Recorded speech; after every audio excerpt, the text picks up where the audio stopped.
Forgive but don't forget. ഇപ്പോൾ കഴിഞ്ഞ 1-2 വീഡിയോസിൽ നമ്മൾ കേട്ടുകൊണ്ടിരിക്കുന്ന കാര്യത്തിൻ്റെ ഒരു തുടർച്ച തന്നെയാണ്. നമ്മുടെ കൂടെ ഉള്ള ആളുകൾക്ക് എന്തെങ്കിലും പുതിയതായിട്ട് പഠിക്കണമെങ്കിൽ അവരുടെ ജീവിതത്തിൽ തെറ്റുകൾ ഉണ്ടാകണം, അബദ്ധങ്ങൾ തീർച്ചയായിട്ടും സംഭവിച്ചിരിക്കണം. പക്ഷേ വളരെ പ്രധാനപ്പെട്ട മറ്റൊരു കാര്യം അവരെ ഒന്ന് പറഞ്ഞ് ബോധ്യപ്പെടുത്തണം. ഈ തെറ്റ് എന്ത് തന്നെയാണെങ്കിലും തൽക്കാലത്തേക്ക് ഞങ്ങളത് പൊറുത്തിരിക്കുന്നു, ക്ഷമിച്ചിരിക്കുന്നു.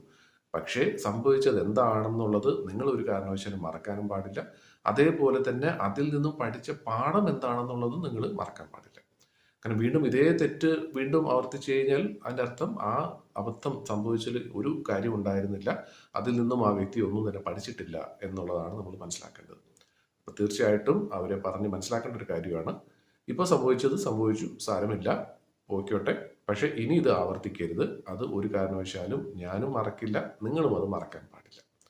അപ്പോൾ ഈ രീതിയിൽ നമ്മുടെ കൂടെ ഉള്ള ആളുകൾക്ക് തെറ്റുകൾ സംഭവിച്ചാലും ആദ്യത്തെ ഒരു തെറ്റ് തീർച്ചയായിട്ടും നമുക്ക് പൊറുക്കാവുന്നതാണ് എന്നുള്ള രീതിയിൽ ഒരു കോൺഫിഡൻസ് കൊടുക്കാൻ പറ്റുമെങ്കിൽ ധൈര്യമായിട്ട് അവർക്ക് മുന്നോട്ട് പോകാനും അതേപോലെ തന്നെ പല പല കാര്യങ്ങൾ പുതിയതായിട്ട് പഠിക്കാനും തീർച്ചയായിട്ടും സാധിക്കുന്നതാണ്.